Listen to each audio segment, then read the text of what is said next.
ఆదికాండము 22వ అధ్యాయం. Genesis chapter 22. ఆదికాండము 22వ అధ్యాయము. మనము మొదటి 2 వచనాలని కలిసి చదువుకుందాం. జెనసిస్ చాప్టర్ 22 verse 1 to 2 వచనాలని కలిసి చదువుకుందాం. ఆ సంగతులు జరిగిన తర్వాత దేవుడు అబ్రహామును పరిశోధించెను. ఎట్లనగా ఆయన అబ్రహాము అని పిలువగా అతడు చిత్తము ప్రభువా నేను. అప్పుడు ఆయన, నీకు ఒక్కడై ఉన్న నీ కుమారుని అనగా నువ్వు ప్రేమించు ఇస్సాకును తీసుకొని మోరియా దేశమునకు వెళ్ళి అక్కడ నేను నీతో చెప్పబో పర్వతములో ఒకదాని మీద దహన బలిగా అతన్ని అర్పించమని చెప్పెను. చదువుకున్న లేఖన భాగాన్ని దేవుడు దీవించి మనందరితో కూడా మాట్లాడునుగాక. ఆ సంగతులు జరిగిన తరువాత దేవుడు అబ్రహామును పరిశోధించి ఎట్లనగా ఆయన అబ్రహామా అని పిలువగా అతడు చిత్తము ప్రభువా అని. అబ్రహాముని దేవుడు 21వ అధ్యాయంలోకి వచ్చినప్పుడు 12వ అధ్యాయంలో అబ్రహమా నీ దేశమును నీ బంధువుల్ని నీ ఇంటి వారిని వదిలిపెట్టరా అన్నప్పుడు వదిలిపెట్టొచ్చాడు. దీని మధ్యలో ఎన్నో సంఘటనలు జరిగింది. 21వ అధ్యాయంలోకి వచ్చినప్పుడు దేవుడు అబ్రహామును పరిశోధించెను అట్లనే రాసి అట్లనే మాట్లాడుతూ, నీకొక్కడై ఉన్న కుమారుని తీసుకుని వచ్చి మోరియా దేశం వెళ్ళి అక్కడ ఒక పర్వతం ఉంది, ఆ పర్వతం మీద దాని మీద దహన బలిగా నీ కుమారుని అర్పించని అడిగాడు. డైరెక్ట్గా దేవుడే అడిగాడు. గొర్రె పిల్లనో మేకపిల్లనో ఎద్దులనో ఏదో పక్షులను అడగలేదు. డైరెక్ట్గా అడిగింది, నీకొక్కడే ఒకడు కుమారుడు, నువ్వు ప్రేమిస్తున్న కుమారుడు తీసుకొచ్చి మోరియా పర్వతం మీద నా కొరకు బలి అర్పించు, దహన బలి. బలిసిన తర్వాత దాన్ని నిప్పిపెట్టి కాల్చాయి. అబ్రహాము కింద తెల్లవారినప్పుడు అబ్రహాము లేచి గాడిదకి గంతు కట్టి పనివారిని తీసుకొని ఈసాకుని తీసుకొని బలర్పించడానికి బయలుదేరినాడంట. వాక్యం అయితే చెప్తుంది, ఆయన దేవుడు అడిగిన దాన్ని బలి అర్పణాన్ని అర్పించడానికి సిద్ధపడ్డాడు అని చెప్తుంది. ఒకవేళ వెనక ఏమనుకుంటాడంటే 100 సంవత్సరాల వరకు నేను గర్భఫలం లేకుండా సంతానం లేకుండా బాధపడుతున్నప్పుడు అద్భుతంగా నేను ఇతర దేవతలను పూజించేవాడిని ఒకప్పుడు, అప్పుడు కూడా నాకే పిల్లలు లేరు. ప్రభువు నమ్ముకొని 25 సంవత్సరాలు అయిన తర్వాత దేవుడు నాకు సంతానాన్ని ఇచ్చాడు. చనిపోయిన మా జీవితాల్లో నుంచి ఒక మనిషిని పుట్టించాడు అనే ఒక స్ట్రాంగ్ అయిన ఒక బలమైన విశ్వాసం అబ్రహాముకు ఉంది. ఒకవేళ దేవునికి బలి అర్పించి ఒకవేళ అర్పించినా కూడా తిరిగి నా కుమారుని బ్రతికిస్తాడనే విశ్వాసం ఆయనకు ఉంది. ఎంత నమ్మకం విశ్వాసంగా చెప్తాడంటే చూడండి, చదువుదాం 5వ వచనం చదువుదాం. తన పని వారితో మీరు గాడిదతో ఇక్కడనే ఉండుడి, నేనును ఈ చిన్నవాడును అక్కడికి వెళ్ళి దేవునికి మొక్కి మరలా మీ వద్దకు వచ్చేదమని చెప్పి, నేను నా కుమారుడు వెళ్ళి అక్కడికి పోయి ఏం చేసి వస్తాం? దేవునికి మొక్కును వస్తాం. ఆయన అంటున్నాడు, నేను నా కుమారుడు వెళ్తాం, దేవుని మొక్కి అంటే ఆరాధించి సాగిలపడి తిరిగి మీ వద్దకు వస్తాం. ఎంత నమ్మకం ఉందో చూడండి, నేను నా కుమారుడు తిరిగి వస్తాను అనే నమ్మకం. సో ఎంతగా అబ్రహాం ఎదిగిపోయాడు అంటే దేవుని మీద విశ్వాసములో బలమైన విశ్వాసిగా మారిపోయాడు. స్ట్రాంగ్గా ఉంది ఆయనకి నమ్మకం, విశ్వాసం. అందుకే ఆయన తన కుమారుని దేవునికి బలి అర్పించడానికి తీసుకుని సిద్ధపడిపోయాడు. మధ్యలో దారిలో పోతా ఉంటే ఈసాకు అడుగుతాడు, నాయనా బలి అర్పించేదానికి ఈయన ముందు బలిలో దేవునికి అర్పించేటప్పుడు ఈసాకు చూసినట్టున్నాడు. బలి అర్పించేదానికి కట్టెలున్నాయి, కత్తి కూడా పట్టుకున్నావు, కట్టెలు పట్టుకున్నావు, నిప్పు పట్టుకున్నావు, మరి గొర్రెపిల్ల ఏంటి, మర్చిపోయినావా గొర్రెపిల్లని అని అడుగుతాడు ఈసాకు. అందుకు అబ్రహాం చెప్పే మాట ఏరా అంటే, గొర్రెపిల్లని దేవుడు చూసుకుంటాడు నాయన అంటే ఆయనలో ఉన్న విశ్వాసాన్ని చాలా చూపిస్తుంది. మనం ఉదయకాలం దేవుని ఇంటికి వచ్చినాము, మనం ఎట్లా రావాలంటే ఒక విశ్వాసంతో, నమ్మకంతో మన ఆరాధన, అర్పణలు, బలులు, స్తుతులు ఉండాల. హేబేల్ని కయ్యను గురించి మాట్లాడేటప్పుడు అతడు విశ్వాసాన్ని బట్టి అతడు అర్పించిన బలి శ్రేష్టంగా కనబడ్డదంట. చూడండి, ఒక మాట చదవండి. హెబ్రీలకు రాసిన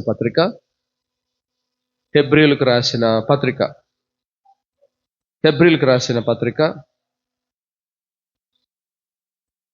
చదువుకుందాం. వచనం 11వ అధ్యాయము 3వ వచనం చదివితే, హెబ్రీలు రాసిన పత్రిక 11వ అధ్యాయం 3వ వచనం చదివితే, మధ్య భాగం చదివితే, హేబేలు విశ్వాసాన్ని బట్టి హేబేలు కయ్యను కంటే శ్రేష్టమైన బలి దేవునికి అర్పించెను. దేని బట్టి అర్పించాడంట? విశ్వాసాన్ని బట్టి కయ్యను కంటే హేబేలు శ్రేష్టమైన బలిని దేవునికి అర్పించాడంట. ఉదయకాల సమయంలో మనము మన అర్పణము, మన ఆరాధన, అర్పణం అంటే ఇవ్వడం, ఆయనకి చెల్లించడం, నోటి ద్వారా, మనసు ద్వారా, మనం నోట్లో నుంచి, మనసులో నుంచి ఆయనకి కృతజ్ఞతలు, స్తుతులు, స్తోత్రాలు ఇవన్నీ చెల్లించడం, సమర్పించడం, అర్పించడం.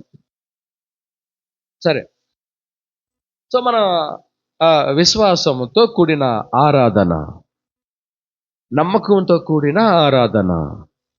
ఆయన కూడా విశ్వాసాన్ని బట్టి ఆరాధించిందంట, నమ్మకాన్ని బట్టి ఆరాధించిందంట. సరే, ఏంటో ఆ విశ్వాసం, నమ్మకం? కొన్ని మాటలు మనం చదువుకుందాం. ఉదయకాల సమయంలో చదువుకుందాం. చదువుకుందాం. ఆదికాండం 22వ అధ్యాయము. ఆదికాండం 22వ అధ్యాయము 12వ వచనం చదివితే, అప్పుడు ఆ చిన్నవాని మీద చేయి వేయకుము, అతనేమీ చేయకుము, నీకు ఒక్కడై ఉన్న నీ కుమారుని నాకు వెనుతీయలేదు గనుక నువ్వు దేవునికి భయపడేవాడు ఇందువల్ల నాకు కనబడుచున్నదని నేను. అబ్రహాము దేవునికి ఇచ్చేదానికి వెనక్కి తీయలేదంట. దేవుడు అడిగిన దాన్ని ఇచ్చేదానికి వెనక్కి తీయలేదంట. అంటే దేవుడు నరబలి కోరుకుంటాడా? లేదంటే నీ కుమార్ని చంపి నాకు ఈ మాంసాన్ని నేను తింటాను, రక్తాన్ని నేను తాగుతానని అడుగుతాడా? కాదు. సో అబ్రహాము దేవునికి ఇచ్చుట విషయాల్లో ఆయన వెనక్కి తీయలేదంట. మనం ప్రతి ఆదివారం కూడా ప్రభువుని ఆరాధించడానికి కోసమే వస్తాం, దేవుని ఆరాధించడానికి కోసం వస్తాం. మనం దేవుని ఆరాధించడానికి వెనక్కి తీయచ్చా ఇలా ఇవ్వచ్చా? ముందు రావచ్చా? వెనక్కి రావాలా, ముందుకు రావాలా? మరి అందరూ వెనక్కి వెళ్ళిపోతున్నారు కదా, ఏదేదో కారణాలు చెప్తున్నారు కదా. ఆరాధించడానికి వెనుతీయలేదంట ఆయన, ఏమైనా జరగని. ఇప్పుడు సిచ్యువేషన్ ఎట్లా ఉందంటే, ఒక్కగానొక్క కుమారుడు మరి ఇంత బాగా పుట్టాడు, చాలా 2 ప్రేమలతో ప్రేమిస్తున్నాడు అబ్రహాము, అయినా బలి కోరుకుంటున్నాడే దేవుడి కంటే. అంటే ఎంతగా దేవుని ఎరిగిన వాడు చూడండి అబ్రహాము, ఎంతగా దేవుని ఎరిగినవాడు, ఎంతగా దేవుని తెలుసుకున్నవాడైతే తన కుమారుని బలిగా ఇమ్మంటే ఇచ్చేదానికి ముందుకెళ్ళిపోయాడు, వెనక్కి తీయలేదు, వెనకం చేయలేదు. ఇవన్నీ కొంచెం మనం ఆత్మీయంగా తీసుకుంటే, మనం ఆరాధన చేసేది ఒక విశ్వాసంతో చేసేది, వచ్చి ఆరాధన చేసేది మనం వెనకం చేయకుండా ముందుకు వచ్చేది. ఇవన్నీ నేను ఈరోజు వెళ్ళాలి, ప్రభువుని ఆరాధించాలి. ఎందుకో కూడా తెలుసుకుందాం. కొన్ని మాటలు మనం చదువుకుంటే మనకు అర్థమవుతాయి. ఎందుకు విశ్వాసంతో పోవాలా, ఎందుకు మనం ఆరాధించడానికి వెనక్కి వేయకూడదు, స్తుతించి పొగిడి పడడానికి మనం వెనక్కి వేయకుండా ముందుకు వెళ్తానే ఉండాలా. ఎన్ని సిచ్యువేషన్, ఎన్ని సందర్భాలు వచ్చినా. ఇప్పుడు శారమ్మ అడుగుదా, అబ్రహాం గారు ఎక్కడికి వెళ్తున్నారు? ఏదో కట్టెలు, నిప్పు ఇవన్నీ తీసుకున్నారు, బాగానే ఉంది, ఎక్కడికి వెళ్తున్నారు? దేవునికి బలి అర్పించడానికా? ఓకే, పోయి బలి అర్పించరండి అని ఉంటుంది. అదే అమ్మా లేదమ్మా ఈసాకిని బలిస్తా అని చెప్తే ఏమంటుంది? ఈసాకిని బలిచలేకపోతున్నామ్మా దేవుడు కోరుకున్నాడు అంటే ఏమంటుంది? ఎందుకు? ఏమయ్యా ఆయనకైనా మైండ్ లేదు, నీకు మైండ్ లేదా? ఏంటి అది ఇచ్చినట్టు ఇచ్చి దేవుడు ఎట్లా తీసుకుంటాడా? ఈ పెద్ద పెద్ద ఆర్గ్యుమెంట్ ఏదో జరిగింటది. సిస్టర్లు అంత తక్కువగా ఆన్సర్ వేయొద్దండి. సో ఎవరు దేవుని ఆరాధించేదానికి వెనక్కి పోరు అంటే దేవుని బాగా తెలుసుకున్న వాళ్ళు, దేవుని బాగా ఎరిగిన వాళ్ళు, ప్రభు బాగా అర్థమై ఉంటే ఈరోజు నేను ప్రభువుని ఆరాధించడానికి వెళ్ళాలా. ఏ సమయం మనకు సందర్భాలు వస్తాయండి. మనకి లోకంలో ఉన్నాం కాబట్టి ప్రభు ముందే చెప్పాడు, మీకు లోకంలో శ్రమలు వస్తుంది అని చెప్పిండు, అభ్యంతరాలు అవుతుంది, ఆటంకాలు వస్తుంది అని చెప్పినాడు. అది ముందే చెప్పేశాడు. దాన్ని గుర్తు పెట్టుకోండి. అది పెట్టుకొని ఇది మైండ్లో పెట్టుకొని మనం దేవుని సేవించాలా. మనకి ఆ సండే అయిన రోజే లేదా ప్రభువుని సేవించకి ఆరాధనకి రాకముందు ఎన్నెన్నో అభ్యంతరాలు, వ్యాధులు వస్తాయి, రోగాలు వస్తాయి. ఆ రోజే కరెంటు పోతుంది మీ ఇంట్లో, ఆ రోజే నీళ్ళు రాకుండా పోతుంది, ఆ రోజు బంధువులు వచ్చేస్తారు ఇంట్లోకి, ఆ రోజు ఎవరో ముఖ్యమైన వాళ్ళు ఇంట్లో దూరుతారు దెయ్యాల్లాగా. చాలా ఇప్పుడు ఆ రోజే ఏదో నీకు పని మీద ఏదో ఉంటుంది, ఏదో అభ్యంతరం వస్తూనే ఉంటుంది. కానీ వాటి నుంచి తప్పించుకొని ప్రభు సహాయాన్ని పొంది ముందుకు రావాలంట. ఓవర్టేక్ చేయాలా, మీరే చేయాలా. వస్తుంది, మీరేం చేయాలి దాన్ని ఎక్కడో అందుకని గొడవలు పెట్టుకొని రాకూడదు. సంపుతారా అని చెప్పి రాకూడదు మందిరానికి. నేను వచ్చినాక చూసుకుంటారా నీ సంగతి. అట్లా కాకుండా పాముల వలె వివేకంగా ఏదో ఒకటి మనం చేసి సమాధానపరిచి లేదా ఏదో తప్పించుకొని రావాలన్నమాట. ఎందుకు దేవుడు అడిగింటాడు? ఇప్పుడు మనల్ని ఏమి అయినా మీ బిడ్డలను బలి తీసుకోరా, రక్తం తీసుకోరా అని అసలు నమ్మకం చెప్పాలంటే, నువ్వు రక్షణ పొందు, మారుమనసు నా గురించి తెలియకపోతే నీ డబ్బులు కూడా నాకు అవసరం లేదంటాడు దేవుడు. మొదట నా గురించి నీకు తెలవాలా అంటాడు. సరే, విశ్వాసంతో చేశాడు. రెండవది, దేవునికి బలి అర్పించడానికి వెనుదీయలేదు, వెనక్కి రాలేదు, ముందుకొచ్చాడు. సరే, కొన్ని మాటలు చదువుకుందాం, మనకు అర్థమైపోతుంది. యెహోషువ గ్రంథం 24వ అధ్యాయం గబగబని చదవండి. యెహోషువ గ్రంథం 24 2వ వచనం. Jashuva chapter 24 verse 2. యెహోషువ గ్రంథం 24వ అధ్యాయం 2వ వచనం చదవండి. యెహోషువ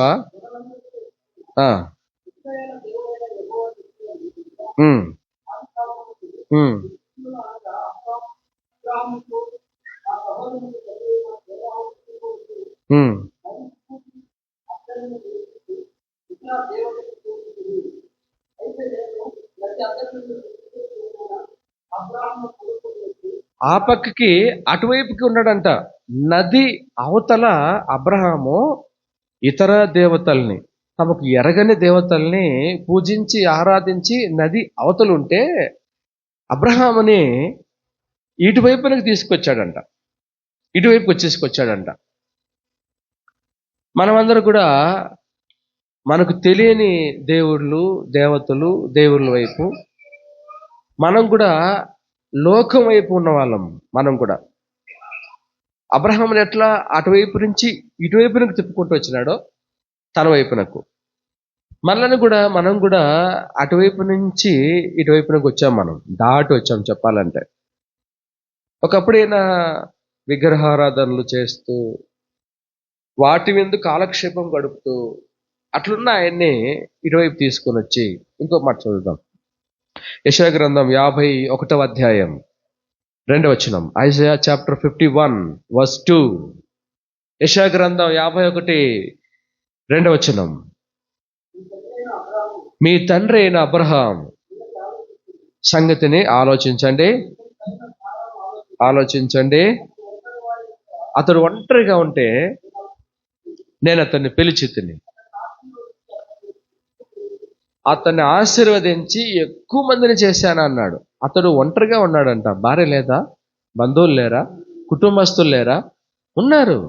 అతడు ఏం ఫీల్ ఏ ఒక్క చింతలో ఉన్నాడంటే, ఎంతైనా నా తర్వాత సంతానం లేదు కదా, ఎంతైనా నా తర్వాత నా వరం లేదు కదా అనేవాడుగా ఉన్నాడు. ఒంటరిగా ఉన్న అబ్రహాముని, వాళ్ళందరిని ఎవరిని పిల్లలు, వాళ్ళ డాడీని కానీ వాళ్ళ అన్నదమ్ములు కానీ పిల్లలు కానీ అబ్రహామాని పిలిచి ఆశీర్వదించి గొప్పవాడుగా ఎక్కువ జనంగా మార్చాడంట. ఇవన్నీ స్టెప్ బై స్టెప్ అబ్రహాం పట్ల దేవుడు చేస్తూ వచ్చాడు. అబ్రహమా, నువ్వొకప్పుడు నది అవతల ఇతర దేవతలను పూజించి ఆరాధించేవాడు కదా. అవును ప్రభా. ఒకప్పుడు ఒంటరితనాన్ని, నేను ఒంటరి వాడిని అని ఒక సపరేట్గా నువ్వు ఉన్నవాడు కదా. నిన్ను పిలిచి ఎంత ఆశీర్వదించి ఎంత గొప్పవాడుగా చేశాను. ఆదికాండం 12వ అధ్యాయం 13వ అధ్యాయం 2వ వచనం. జెనసిస్ చాప్టర్ 13 verse 2, 2వ వచనం. 13వ అధ్యాయం 2వ వచనం. అబ్రహాము వెండి బంగారములు పశువులు కలిగి బహుధనవంతుడైపోయాడంట. అంటే పిలిచి ఏం చేసిండు? ఆశీర్వదించిండు, ధనవంతుడుగా చేసిండు, గొప్పవాడుగా చేసిండు. అంతటితో ఆపేయలేదు అబ్రహాముని, అంతటితో ఆపేయలేదు. 12వ అధ్యాయం 3వ వచనం చదివితే, ఆదికాండం 12 3వ వచనం చదివితే, నిన్ను ఆశీర్వదించిన వారిని ఆశీర్వదించదను, నీ ద్వారా అందరూ ఆశీర్వాదం పొందుతారు. అంటే తన్ను పిలిచి ఆశీర్వదించాడు. అబ్రహాము ద్వారా అనేకులు ఆశీర్వాదాలు పొందారు అనేకులు. ఇస్లాం మతం కానీ, ఇంకా వేరే వేరే మతాలు కానీ, వేరే వేరే జనాంగం కానీ ఈ లోకంలో పుట్టిందంటే ఆయన ద్వారానే తర్వాతనే అందరూ దీవించబడ్డారు, ఆశీర్వదించబడ్డారు. ఇట్లా అబ్రహాముని ఇటువైపు తీసుకొచ్చాడు, ఆశీర్వదించి గొప్పవాడుగా చేశాడు. ఇతరులకు ఆశీర్వాదంగా, ఇతరులకు క్షేమకరంగా, ఇతరుల ద్వారా ఇతరులకు ఆశీర్వాదంగా మార్చాడు ఆయన జీవితాన్ని.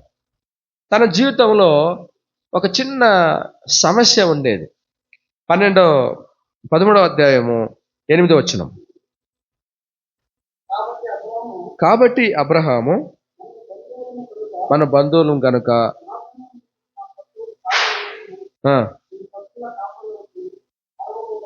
ఇక్కడ అబ్రహాముకి తన సహోదరుని కుమారుడు లోతు ఆయన తీసుకొచ్చాడు. అబ్రహాం ద్వారానే ఇతడు కూడా గొప్పవాడయ్యాడు, ఆశీర్వాడయ్యాడు. ఇప్పుడు మధ్యలో ఏమొచ్చిందంటే గొడవ, కలహం, సమస్య ఏర్పడ్డది. బంధువుడు వదిలేయలేము. ఎట్లా దీవించబడ్డాడు లోతు అంటే అబ్రహాంతో ఈక్వల్గా విస్తారమైన సంపదన, దీవెన పొందినవాడు. అయ్యా మాకు కలవరంగా ఉంది, ఎట్లనే ఒకవేళ అబ్రహాం ప్రార్థన చేసి ఉంటాడు, మరి నేనే వాడిని తీసుకువచ్చింది, వాడిని పెద్దవాడిని చేసింది నేనే, మరి వాడిని ఒంటరిగా ఎట్లా వదిలేసేయాలి ఈ దేశంలో, లోకంలో అని దేవుని దగ్గర అడిగి ఉంటాడు ఖచ్చితంగా అబ్రహాం. దేవుడు అంటాడు వద్దు అని పంపించాయని చెప్పింటాడేమో.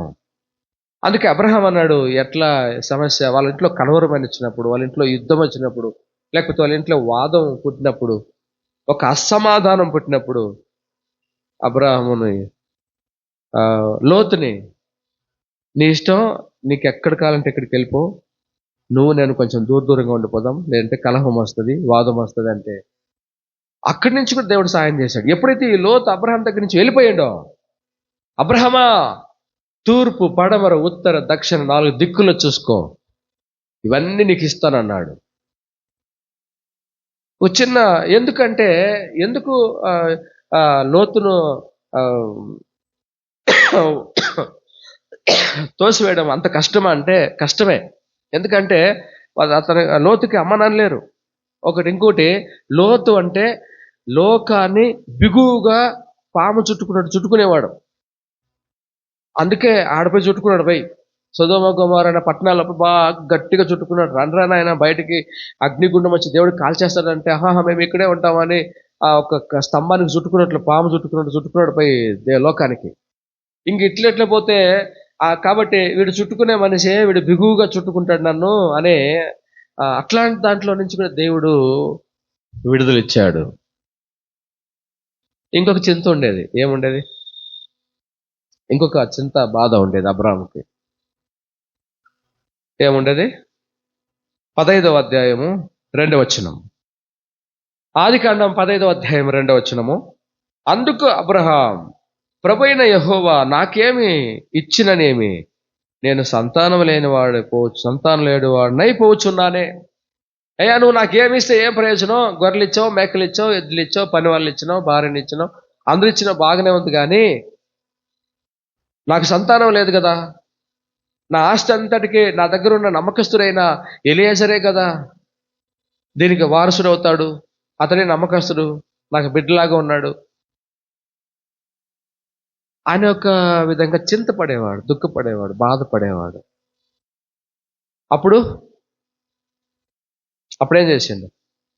21వ అధ్యాయం వచ్చినప్పుడు 6వ వచనం, 21వ అధ్యాయం 6వ వచనం చదివితే 21:6. అప్పుడు శారా, దేవుడు నాకు నవ్వు కలుగు చేసెను. 21వ అధ్యాయంలో ఈసాకు పుట్టాడు. శారాకేనా అబ్రహాం కూడా నవ్వు వచ్చింది ఆ ముఖంలో. అబ్రహాంకి నవ్వు వచ్చింది, నవ్విండు, సంతోషాన్ని ఇచ్చిండు. ఇన్ని చేసిండు కదా. ఇప్పుడు 22వ అధ్యాయంలోకి వచ్చేటప్పుడు దేవుడు ఏమంటున్నాడు? ఇప్పుడు అబ్రహామా, నాకు బలిగా నీ కుమారుని ఇస్తావా? ఇస్తాను ప్రభా. ఎక్కడో అటువైపు ఉంటున్న నన్ను ఇటువైపు తీసుకొచ్చినావు, నన్ను ఆశీర్వదించి గొప్పవాడుగా చేసినావు. నా ఇంట్లో కలహం ఉంటే, అసమాధానం ఉంటే దూరం చేసినావు. నన్ను అందరికీ ఆశీర్వాదంగా నా ద్వారా అనేకులు బ్రతికేటట్లుగా మార్చినావు. నాకు హృదయంలో ఒక చింత, కొరత ఉంటే ఆ కొరతను తీర్చినావు, ఆ నిందను తీసేసినావు. ఖచ్చితంగా నేను నీకు బలి అర్పించాలి, ఆరాధించాలి. మీరు కూడా ఒకప్పుడు ఇతర దేవతల్ని అటువైపు ఉండి లోకంలో ఆరాధించే వాళ్ళు కాదా? చెప్పండి, కాదా? మీరు కూడా యేసు ప్రభు మిమ్మల్ని పిలిచి మిమ్మల్ని దీవించడం లేదా? ఆశీర్వదించలేదా? ముందు స్థితికి ప్రభు నమ్ముకున్నాక ప్రభు మీరు దీవించబడలేదా? గొప్పవాళ్ళు కాలేదా? సరే, పోనీ మీ ద్వారా దేవుడు మీ కుటుంబస్తులకు, బంధువులకు క్షేమాన్ని, లాభాన్ని కలుగు చేయలేదా? మీ ద్వారా మీకున్న ప్రతి సమస్యలు, కలవరాల్లో దేవుడు సమాధానం ఇచ్చేది క్లియర్ చేయడం లేదా? చేశాడు. సరే, మీకు ఏదైనా ఇంట్లో కొరత ఉంటాయా? నాకు ఈ ఆశ ఉంది, కొరత ఉందంటే అబ్రహాంకి తీర్చినట్లు మీ కుటుంబాల్లో తీర్చలేదా? తీర్చారు. ఒకవేళ మాకు జరగలేదయ్యా ఇవన్నీ అన్నట్లయితే తప్పకుండా జరుగుతాయి. అబ్రహాము చేసిన దేవుడు మనకందరికి కూడా చేస్తాడు. మనను నిజమైన దేవుని వైపునకు వచ్చినాం, నిజమైన దేవుని తట్టు తిరిగినాం. గలతీలకు రాస్తూ అపోస్తలుడైన పౌలు గారు గలతీలకు రాస్తూ, అతను ఎలాంటి వాడంటే బాగా చదువుకున్నవాడు, ధర్మశాస్త్రాన్ని బాగా పాటించేవాడు, ఆరితేరినవాడు అనుకోండి. ఆయనే ప్రశ్న వేస్తాడు, దానికి ఆయనే ఉత్తరము జవాబు అన్నీ ఇచ్చేస్తాడు. ఆయన ఎట్లాంటి వాడంటే నలుదిక్కులు అడుగుతుంటే 4 ప్రశ్నలకు ఉత్తరం వేస్తాడు, జవాబు వేస్తాడంట. అట్లాంటి మహామేధావి, అట్లాంటి భక్తిపరుడు అంటాడు గలతీలు రాసిన పత్రికలో అంటాడు. చూడండి ఏమంటాడు. గలతీలకు రాసిన పత్రిక, గలతియన్స్ 4వ అధ్యాయం 8వ వచనం చదివితే, ఆ కాలమందైతే మీరు దేవుని ఎరగని వారై నిజమునకు దేవులు కాని వారికి దాసులై ఉంటిరి. ఇప్పుడు మీరు దేవుని ఎరిగిన వారు. ఆ కాలమందు నిజానికి దేవుళ్ళు కాని వారికి మీరు దాసులై ఉంటరి, ఆరాధిస్తూ ఉంటరి. ఇంకో దగ్గర ఇదే పౌలు గారు కొరింథీయుల దగ్గర రాసేటప్పుడు, కొరింథీయులకు రాస్తాడు. ఇదే పౌలు గారు కొరింథీయులకు రాసేటప్పుడు ఒక మాట అంటాడు. చూడండి, అక్కడ కూడా ఏమంటాడంటే, మొదటి కొరింథీయులకు రాసిన పత్రిక 12వ అధ్యాయము 2వ వచనం. 1 Corinthians chapter 12 verse 2. మీరు అన్యజనులై ఉన్నప్పుడు మూగ విగ్రహములను ఆరాధించుటకు ఎటు పడినా అటు నడిపింపబడుతురి. ఎటు పడితే అట్లా మీరు నడిపించబడ్డారు. ఇది దేవుడు అంటే అటు వెళ్ళిపోయారు, ఇది కూడా దేవుడు అంటే ఇటు వెళ్ళిపోయారు, ఇది ఇట్లా దేవుడు అంటే ఇట్లా పోయారు అనే అన్ని ఎరిగిన వాడు రాసింది ఇవన్నీ. గుట్టుటికి రాయలే మాటలన్నీ కూడా. ఒకప్పుడు మనం కూడా నిజానికి కాని దానికోసం ఎటు పడితే అట్లు, దేని పడితే అట్లా ఆరాధించే వాళ్ళగా ఉన్నప్పుడు, అట్లా కాదు, దేవుడు ఒక్కడు, దేవుని ఆత్మతో సత్యముతో ఆరాధించాలి అనే అనుభవంలోకి తీసుకురాలేదా మళ్ళాను? తీసుకొచ్చాడు. తీసుకొచ్చి మనల్ని ఆశీర్వదించడం లేదా? మన ద్వారా వేరే వాళ్ళకి ఆశీర్వాదం కాదా? మనకున్న కలవరాలను తొలగించేవాడు కాదా? కలహాన్ని, మన కొరతలు కూడా తీర్చేవాడు కాదా? అబ్రహాంకు చేసినట్లు మన జీవితాల్లో జరిగింది. ఒకవేళ ఇక్కడ కూర్చున్న వారిలో మాకు ఇంకా జరగలేదా ఎట్లాంటిది అని అంటారేమో. మీకు కూడా జరుగుతాయి. మీకు కూడా ఇవన్నీ చేసేవాడు మిమ్మల్ని ఆశీర్వాదకరంగా మారుస్తాడు. మీ ద్వారా అనేకులకు ఆశీర్వాదము, మీకున్న కలవరాలు తొలగించేవాడు, మీకున్న కొరతలను తీర్చి సమృద్ధిగా మీ కొరతలను తీర్చువాడు. ఇవన్నీ చేయగలవాడు. ఆ విశ్వాసంతో ప్రభుని ఆరాధించాలి. దేవుడు నన్ను ఈ స్థితికి ఇట్లా తీసుకొచ్చాడే, నా కుమారుడిని ఇచ్చాడే, నన్ను ఆస్తిపర్ణం చేశాడే, నా ద్వారా వేరే వాళ్ళకి ఆశీర్వాదం జరిగిందే, ఎట్లా ఈరోజు నేను వెళ్ళి ఆరాధించుకుని ఎట్లా ఉండదు? వెనకంచి ఎట్లా వేయాలి? ముందు వెనక మాట్లాడకుండా సిద్ధపడి వచ్చినాడు అబ్రహాం. 3 రోజులు పట్టిందంట టైం. ఎన్ని రోజులు పట్టిందంట? 3 రోజులు పట్టిందంట. ఎందుకు 3 రోజులు పట్టిందంటే, వాళ్ళ బెయేర్షెబా ఆయన ఉండే స్థలం, మోరియా ప్రదేశం వచ్చి దూరంగానే ఉంటుంది కాబట్టి 3 దినాలు పడుతుంది. 3 రోజులు వాళ్ళు రాత్రి మగళ్ళు గాడిదని పనులను తీసుకొని, కుమారుని తీసుకొని, ఫుడ్ గిడ్డని తీసుకొని వాళ్ళు బయలుదేరారు. కళ్ళెత్తి చూసినప్పుడు 3వ రోజున ఆ పర్వతం దగ్గరికి వచ్చారు. ఇంత లోపల ఏమైనా అబ్రహాం మనసు ఏమైనా మారుతుందా? ఏమైనా ప్రశ్నిస్తాడా? ఏమైనా అడుగుతాడా? యేసు ప్రభు ఎన్ని రోజులైన తర్వాత లేచాడంట? యోనా 3 రాత్రింబగళ్ళు మీద చాప గడపలో ఉంటే, మనిషి కుమారుడు కూడా భూగర్భంలో 3 రాత్రింబగళ్ళు ఉండి 3వ దినమున లేచినాడు అని ఉంది. కొరింథీయులు రాసిన పత్రికలో ఉంటది. కొరింథీయులు రాసిన పత్రిక 15వ అధ్యాయము మనం 4వ వచనం చదివితే, లేఖనముల ప్రకారము 3వ దినమున లేపబడెను. 4వ వచనంలో ఉంటది. పాపము నిమిత్తం మృతి పొందిన సమాధి చేయబడను, లేఖన ప్రకారం 3వ దినమున లేపబడ్డాడంట. యేసు ప్రభు 3వ రోజు లేపడు. ఎందుకు 3వ రోజు లేపడాలా? 2వ రోజు లేపచ్చు కదా, లేదా మొదటి రోజు లేపచ్చు కదా, 5వ రోజు లేపచ్చు కదా. పోనీ 3 రోజులు ఎందుకు? 3 రోజులు ఎందుకు సమాధిలో యేసు ప్రభు ఉండాలా? పోనీ సరే, ఒక పక్క ఉన్నాయండి. దానికి అబ్రహాం ఒక పేరు పెట్టాడు. దీనికి పేరు యెహోవా ఈరే అని పేరు పెట్టాడు. యెహోవా ఎవరంట? ఈరే అంటే యెహోవాయే చూచుకొనును. ఏం చూసుకుంటాడు? భవిష్యత్తు, ముందు. మనం పోతున్నాం అక్కడికి, అక్కడ ఏం కావాలో దేవుడు చూసుకుంటాడు. భవిష్యత్తును చూసుకునేవాడు. ఆ విషయాల్లో కూడా మనకు చాలా కలవరం ఉండేది. ఎవరు చూసుకుంటారు నన్ను? వయసు అయిపోతే మా కొడుకు చూస్తాడా, కూతురు చూస్తాడా? ఎవరు చూసుకుంటారు మనకి? మరి డబ్బు లేకపోతే ఎట్లా బతకాలా? అడుగుతున్నా ఏం చేయాలి అని చాలా మందికి, క్రైస్తవులకే సందేహాలు ఉంటాయి. దావీదు అంటాడు, నేను చిన్నప్పటి నుంచి ముసలివాడైనప్పుడు చూశాను, నీతిమంతులు భిక్షమెత్తుడు కానీ, నీతిమంతులు దేవుడు విడిచిపెట్టుడు కానీ ఉండదు. అంటే భవిష్యత్తును చూసుకునేవాడు. ఏదో తత్కాలానికి వాళ్ళని పిలిచి ఆశ్రయించి దీవించి కాపాడేవాడు కాదు, తర్వాత కూడా భవిష్యత్తును చూసుకునే దేవుడు ఆయన. కాబట్టి దీన్ని గుర్తు పెట్టుకుందాం. తర్వాత యేసు ప్రభువుని కూడా తన కుమారుణ్ణి మన కొరకు ఇచ్చుటకు తండ్రి వెనక్కి తీయలేదంట. చదువుదాం ఆ మాట, 2 మాట చదివి ఆరాధనలోకి వెళ్ళిపోదాం. రోమిలికి రాసిన పత్రిక 8వ అధ్యాయం, రోమన్స్ చాప్టర్ 8 వర్స్ 32, 32వ వచనం. తన సొంత కుమారుని అనుగ్రహించుటకు వెనుతీయక మన అందరి కొరకు ఆయనను అప్పగించను. తండ్రి యేసు ప్రభువుని మన కొరకు బలియాగంగా అర్పించడానికి, మన కొరకు సిలువలో ఆయనను చంపేదానికి, శిక్షించబడేదానికి తండ్రి తన కుమారుని వెనక్కి తీయలేదంట. ఈ పాపుల కోసమా నా కుమారుని బలి అర్పించాలి అని అనుకోలేదంట. వెనక్కి తీయలేదంట. తన కుమారుని మన కొరకు బలిగా అర్పించాడంట, మనల్ని రక్షించుటకు.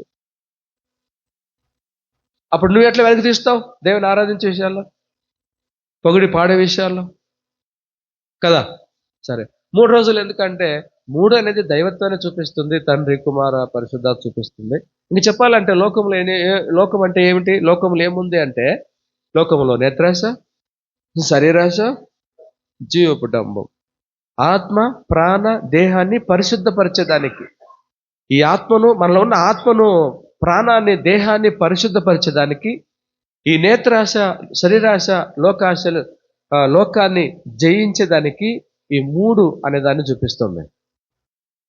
3 రోజులు, 3 దినములు మన ఆత్మ ప్రాణ దేహాన్ని పరిశుద్ధపరచాలని, ఈ లోకంలో ఉన్న ఆశలని చంపి జయించి గెలవాలని. ఓకే, అబ్రహాం దానికి కృతజ్ఞతగా దేవుని ఆరాధించడానికి వెనక్కి తెలియదు. మనము నిన్ను నన్ను రక్షించడానికి, నరకానికి పోకుండా సచ్చి పరలోకం పోయేదానికి, తన కుమారుని ఇచ్చేదానికి వెనక్కి తెలియదంట తండ్రి దేవుడు. నన్ను రక్షణ కొరకు, నా రక్షణ కొరకు తన కుమారుని భూమి మీద పంపించాడు. నేను చనిపోతే నరకానికి పోకూడదని, చనిపోయి దేవుని దగ్గర పోవాలని పంపించాడు. ఇవన్నీ మనం మనసులో పెట్టుకొని దేవుని ఆరాధించాలి కదా, దేవుని పొగిడి పడాలి కదా, కీర్తించాలి కదా. ఎట్లమో ఒక రోజు మనం దేవుని ఆరాధించుకుని ఎట్లా వెనక్కి వెళ్తాం? ఆయనకి మించింది ఎవరు లేరు.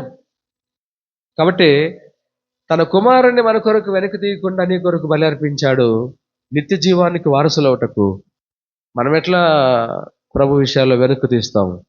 మంచిది కాదు. అబ్రహాం లాంటి ఆరాధన జీవితం ఉండాలి.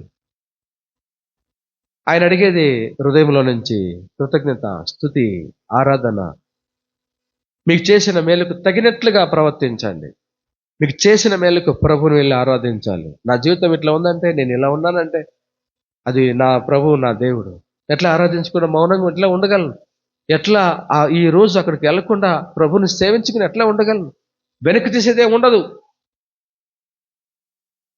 మీరు కొంతమంది చాలా మంది భక్తి పరులుగా నా బైబిల్లో కానీ, కొంతమంది లోకంలో చూసినట్లయితే దేవుని కొరకు, దేవుని ఆరాధించడానికి కోసం తపన, దాహం, ఆకలి దప్పులతో పోయిన వాళ్ళు చాలా మంది ఉన్నారు. వాళ్ళు కూడా ఎన్నో సమస్యలు ఉన్నాయి. అయినా ప్రభు నేను ఆరాధనకి వెళ్ళాలని వచ్చే వాళ్ళు చాలా మంది ఉన్నారు. సో వచ్చిన వాళ్ళందరూ కూడా మనసులో, హృదయంలో నుంచి ప్రభు మనకు చేసిన మేలులను బట్టి మనం ఆయనను పొగుడుదాం, పాడదాం, కీర్తించి పొగిడి పాడి ఆరాధిస్తాం.